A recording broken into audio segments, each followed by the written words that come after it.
Muy buenos días, hermanos y amigos. Espero que estén todos muy bien. Este es el estudio bíblico que corresponde al libro de Proverbios, estudio que la Iglesia Evangélica Bautista de Barrio Norte realiza todos los miércoles a las 19:30 horas. Bueno, muy bien, hoy nos toca el capítulo 17. De nuevo, es un capítulo en donde hay una miscelánea de textos diferentes que para una mejor exposición agrupamos por lo menos en 5 temas. El primer tema tiene que ver con la relación del justo con el dinero. El segundo tema, de nuevo, con el habla, son temas recurrentes en el libro de Proverbios. El tercero tiene que ver con el pacto generacional. Cuarto, unos consejos generales. Y quinto, 2 textos interesantes que hablan acerca de Yahvé, del Señor. Entonces, yo quisiera decirles a ustedes que mi objetivo al leer el texto de Proverbios es explicar el sentido. Explicar el sentido, porque muchos leen y no entienden lo que significa el sentido. Traducir del hebreo no es tan sencillo y hay que intentar encontrarle el sentido, ¿no es cierto? Por eso muchas veces encontramos diferencias no menores entre las distintas versiones. Pero bueno, con la explicación y alguna breve aplicación, creo que el texto va a ser de edificación y muy útil para cada uno de nosotros. En primer lugar, en relación al dinero, consejos en relación al dinero. Número 1, dice así: mejor es bocado seco y con tranquilidad que una casa llena de banquetes con contienda. Mejor es comida seca, magra, en paz, en serenidad, ¿no es cierto?, que un banquete donde hay contiendas, donde hay ruidos, etcétera, etcétera. Número 2. El siervo prudente se enseñoreará sobre el hijo que avergüenza, y junto con los hermanos compartirá su herencia. Si el versículo 1 nos hablaba de la superioridad de la paz, de las relaciones familiares y demás, sobre el dinero, este segundo texto nos está hablando de que el siervo prudente puede heredar junto con los hermanos del Señor, con los hermanos del amo.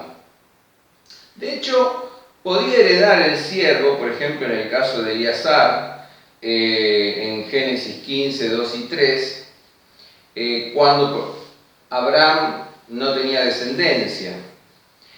O por ejemplo, como en 1 Crónicas 2:35, cuando el siervo, prudente, habilidoso, sabio, se casaba con la hija del amo, pero también por voluntad del amo.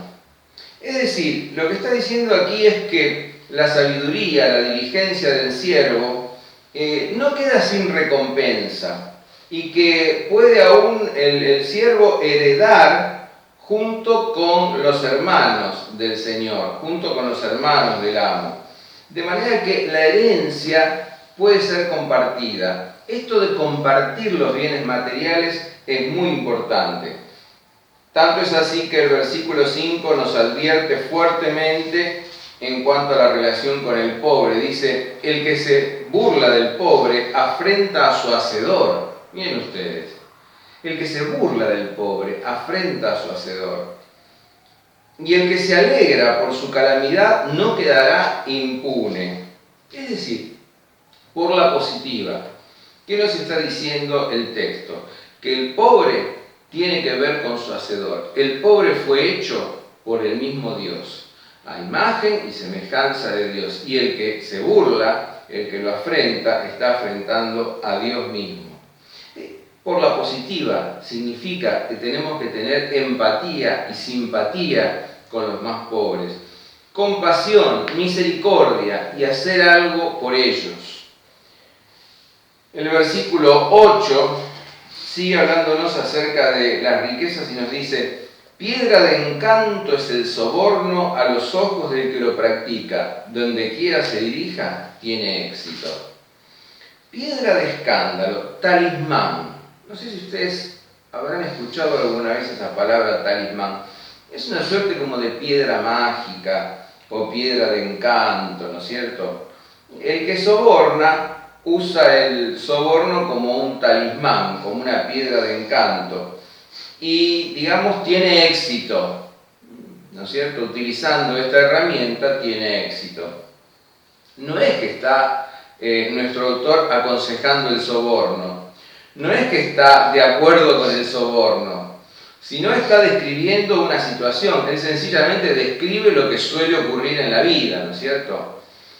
Pero para que nosotros veamos la posición que él tiene en relación al soborno, podemos leer el versículo 23 que dice: el impío toma soborno de su seno para pervertir las sendas de la justicia.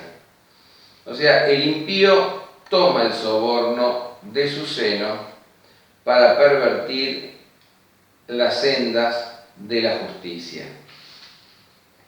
Interesante que es aquí la expresión es contra el soborno. ¿Por qué? Porque pervierte el derecho, pervierte la justicia. Bien, sigue hablando entonces de la relación con las riquezas y encontramos el versículo 16 que dice lo siguiente: ¿de qué sirve el dinero en la mano del necio? Para adquirir sabiduría si no tiene entendimiento. Sencillo, la sabiduría no se obtiene con el dinero. La sabiduría no se obtiene con el dinero. Versículo 18 dice: el hombre falto de entendimiento estrecha la mano, dando fianza en presencia de su amigo. Muchas veces el libro de Proverbios nos advierte con respecto a no salir de fiadores o de garantes, etc. No sabemos exactamente cuál era la realidad del tiempo en que se escribía esto, pero sí sabemos que el salir de garantes o de fiadores podía ser algo bastante peligroso, ¿no es cierto? Es decir, el sentido parece ser no que aconseja no prestar o no salir de garante en alguna situación, sino hacerlo a la ligera, hacerlo irresponsablemente, comprometiéndose en devolver algo que no se puede reunir, que no se puede devolver. Era una práctica peligrosa porque en aquel momento no había derecho para los deudores. Los deudores no podían apelar a nada. Eran tomados como esclavos, eran embargadas sus propiedades, ¿no es cierto? Entonces, por eso está advirtiendo a actuar con el dinero, no por impulso, sino teniendo el respaldo suficiente para hacer lo que uno quiere hacer. No es no prestar, no es no dar, sino es lo que se hace, hacerlo con el respaldo suficiente. En relación al habla, muy interesantes los proverbios de este capítulo en relación al habla, pero muy interesante y sobre todo para los jóvenes. Dice: el malhechor está atento al labio inicuo y el mentiroso escucha a la lengua destructora. ¿A quién estamos atentos? El malhechor, el rufián, está atento a lo que hablan los malhechores y los que tienen lengua destructora. ¿A quién prestamos atención? ¿Cuánta gente se reúne en casa de otra y lo que escucha son chismes, habladurías, cuestiones que no edifican? Entonces, la pregunta es: ¿a qué prestamos atención? Porque lo que prestamos atención es fundamental, porque edifica o destruye nuestra vida. Versículo 7 dice así, y acá quizás lo voy a traducir de la manera más fácil, porque ninguna de las traducciones que he visto me convence en relación a lo que dice el texto hebreo. Dice, no conviene al hombre vil la grandilocuencia, acá está la última de la Reina Valera, no conviene al hombre vil la grandilocuencia, cuanto menos al noble el labio mentiroso. No conviene al hombre vil la grandilocuencia, cuanto menos al noble el labio mentiroso. Quizá lo que tendríamos que decir es esto. Al sabio le corresponde la excelencia. Lo que es propio del sabio es la palabra de excelencia.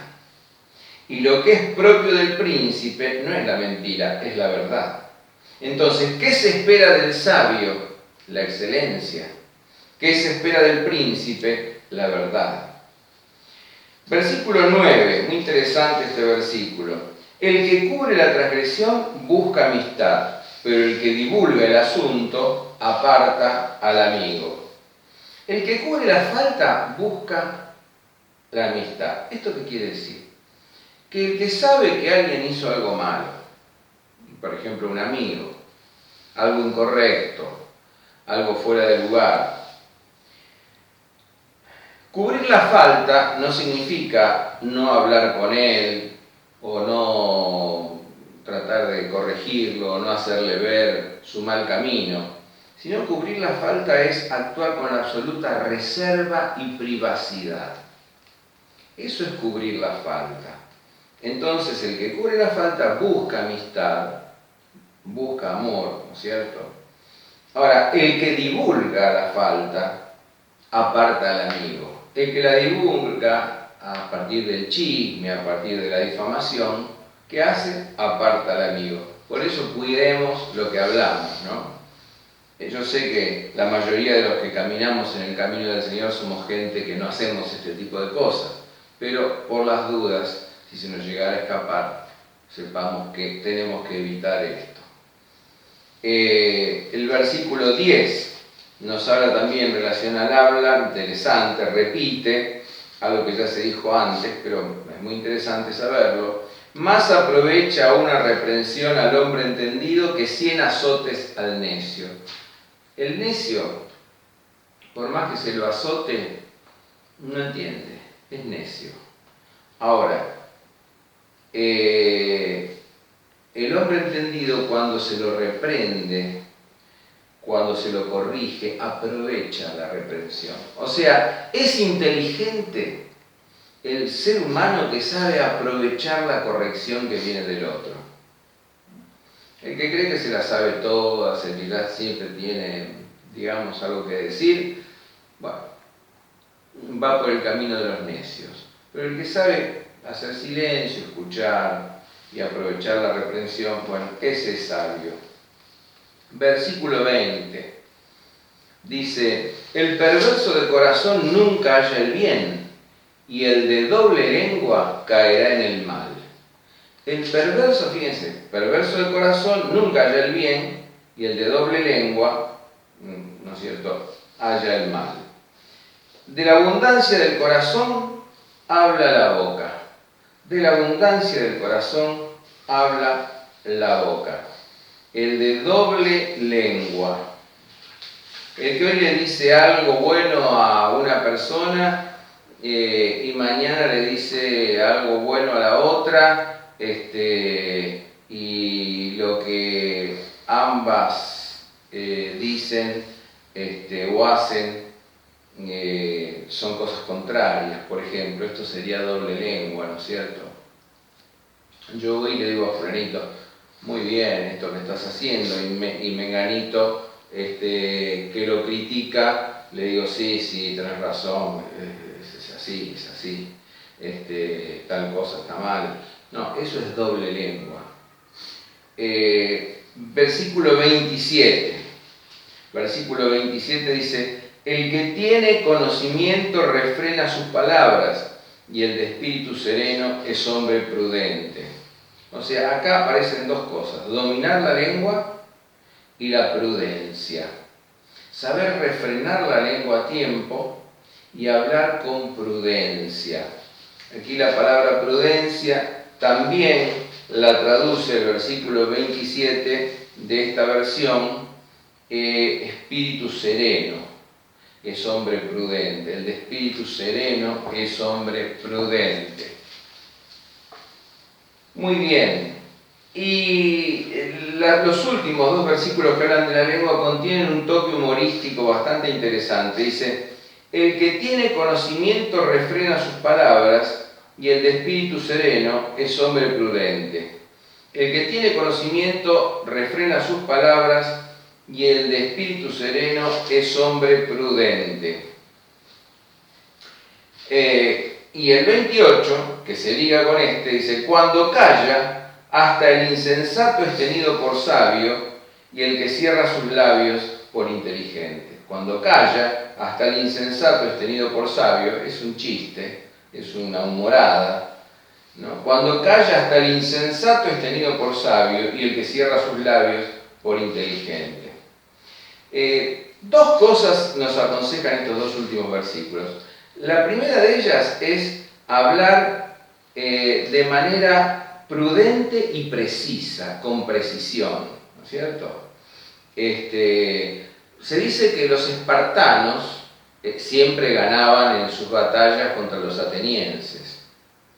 Y se decía que el espartano era un hombre de hablar lacónico. ¿Saben ustedes qué quiere decir lacónico? El que habla poco y dice mucho. No el que habla mucho y dice poco, sino el que habla poco y dice mucho. Entonces, en este sentido, algo de esto nos está diciendo el texto, porque fíjense ustedes que en una oportunidad había un espartano y un ateniense que estaban mirando un cuadro.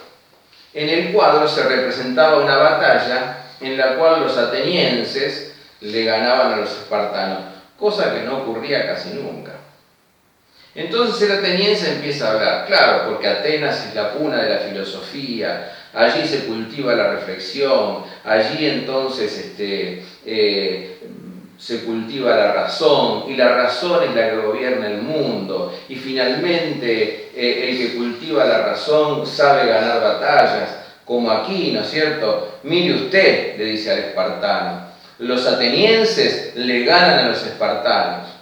Y el espartano lo mira y le dice: sí, solamente en las pinturas.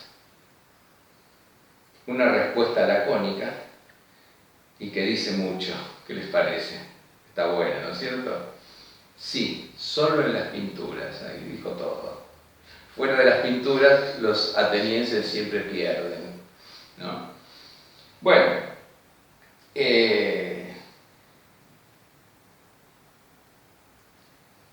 el último es un chiste, directamente es un chiste, es una humorada. Dice: cuando calla hasta el insensato es tenido por sabio, y el que cierra sus labios por inteligente. Me acuerdo de una comedia en el que entra un grupo de personas a un juzgado y entra un hombre de traje, erguido, su corbata, sus lentes, ¿cierto? Y entonces todo el mundo dice: por aquí doctor, pase doctor, siéntese doctor, y el hombre no abría la boca, pero resulta que ese no era el doctor, era un hombre que no tenía ningún tipo de escolaridad y era un imputado de robo. Entonces dice: el que calla, cuando calla, es tenido por sabio, y el que cierra sus labios por inteligente. Bien, en relación al pacto generacional, tres versículos interesantes. El primero, el versículo 6. El versículo 6 dice: corona de los ancianos son los hijos de los hijos. O sea, corona de los ancianos son los nietos. Llegar a ver a los nietos, disfrutar de los nietos es una maravilla para un ser humano, ¿no? Y la gloria de los hijos son sus padres. Qué lindo, ¿no? Tiene que ver con el pacto generacional. Cuando un anciano ve sus días colmados de nietos, realmente se siente muy feliz, siente que sus años son coronados, que tienen un fruto. A la vez,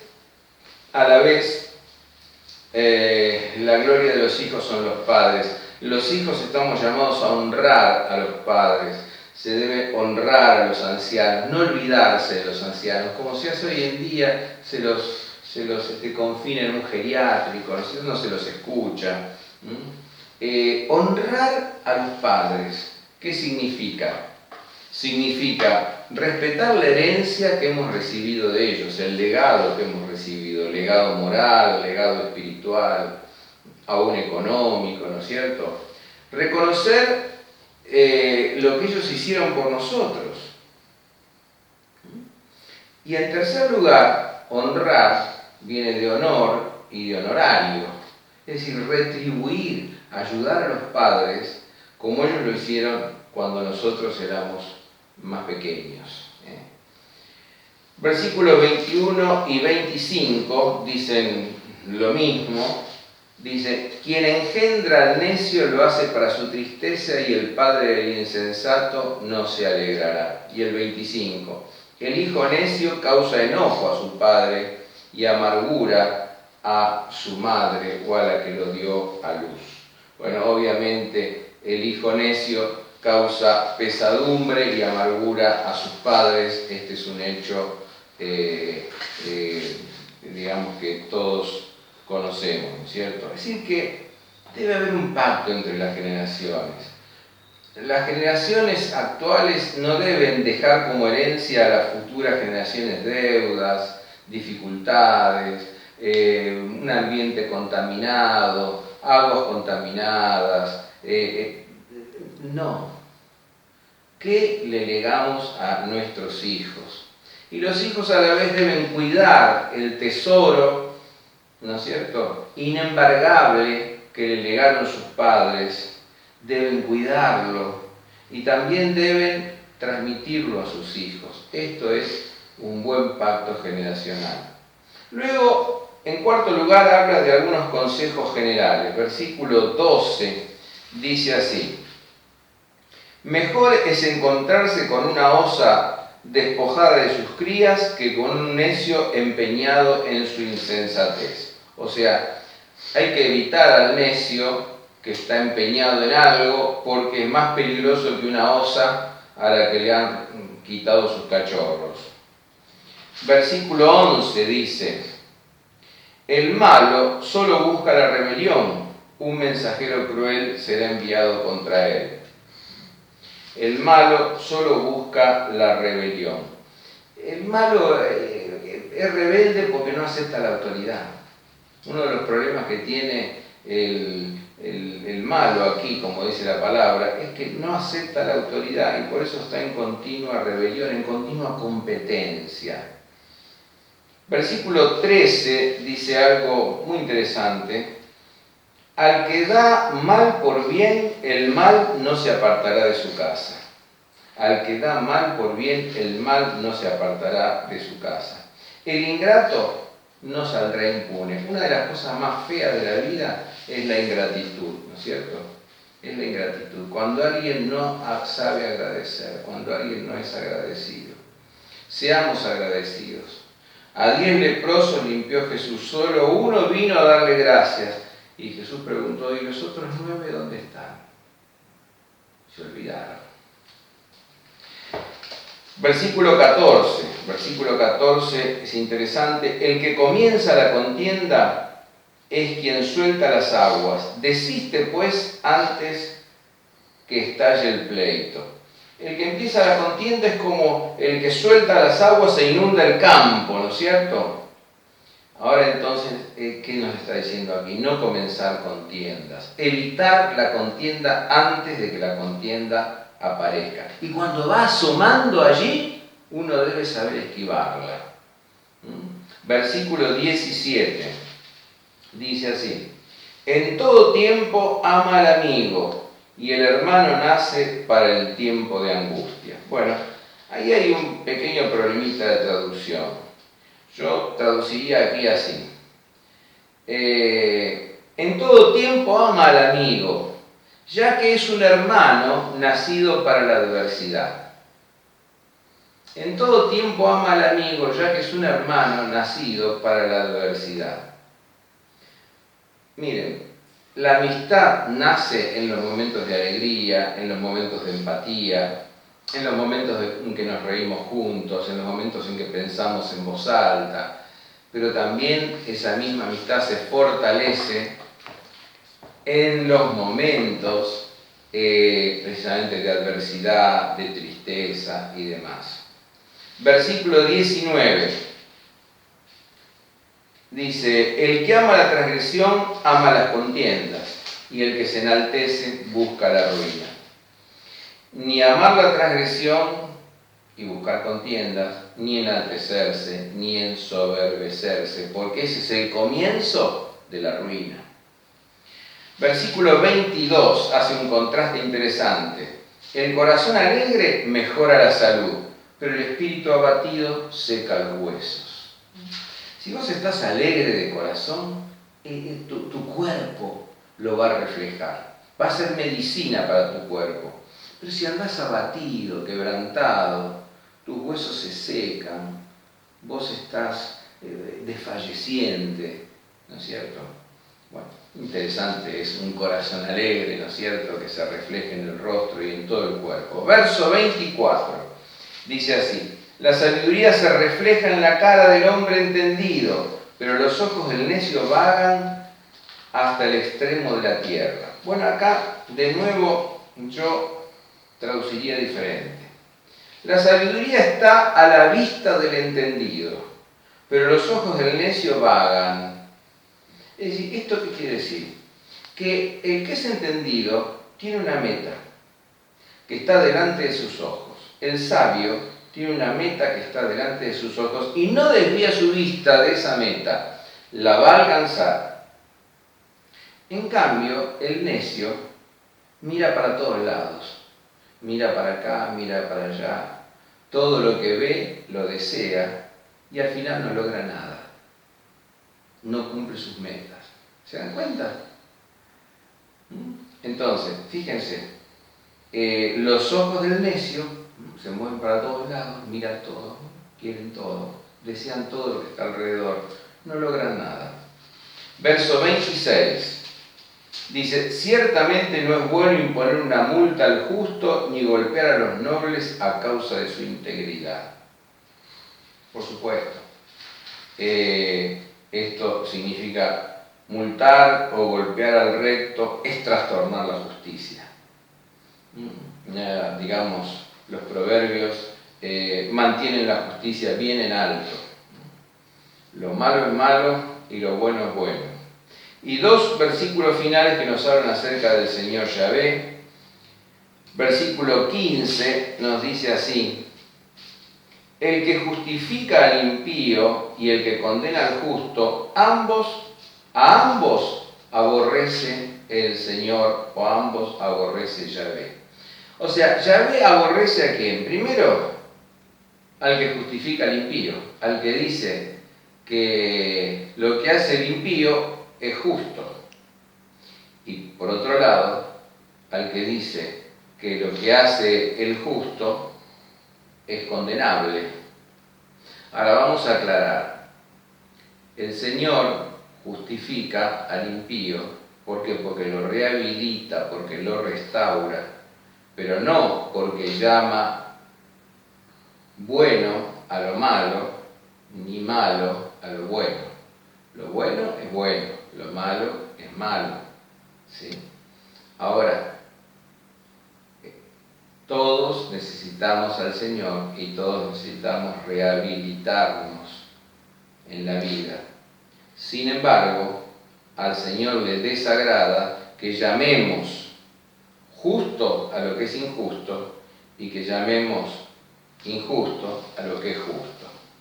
Y el último versículo dice: el crisol prueba la plata y la hornaza el oro, pero el que prueba los corazones es el Señor. Qué interesante. El hombre utiliza el crisol y con eso prueba el oro. ¿Y el crisol qué hace? El crisol, cuando el oro pasa por el crisol, toda la escoria va saliendo y el oro queda refinado, oro puro. ¿Sí? Ahora, el que prueba los corazones para hacerlos puros es el Señor, es Yahvé. El que nos quita toda la escoria es Yahvé.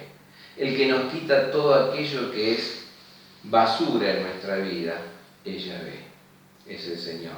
Nos vamos a dejar examinar por Él. Mi corazón examina hoy mis pensamientos, prueba, oh Señor, ve si en mí perversidades hay, por sendas rectas, guíeme tu amor. Oramos.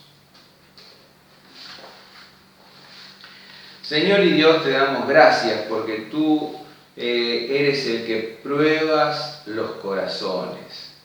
Tú eres el que fundas el derecho. Tú eres el que sostienes el derecho sobre la tierra. Y aunque los seres humanos querramos pervertirlo, siempre tú estarás mostrándonos la senda de la justicia. Siempre estarás probando nuestros corazones y corrigiéndonos. Y nosotros, Señor, queremos estar bajo la corrección. Queremos que quites de nuestro corazón todo aquello que te desagrada, para que nuestra vida sea cada día más pura. Que podamos tener hacia el dinero una actitud generosa, honesta, recta. Que podamos tener, Señor,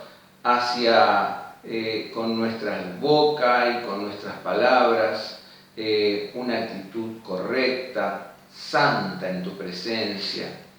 Que podamos dar a nuestros hijos la mejor herencia, que podamos honrar a nuestros padres, que podamos, Señor, andar por tu camino.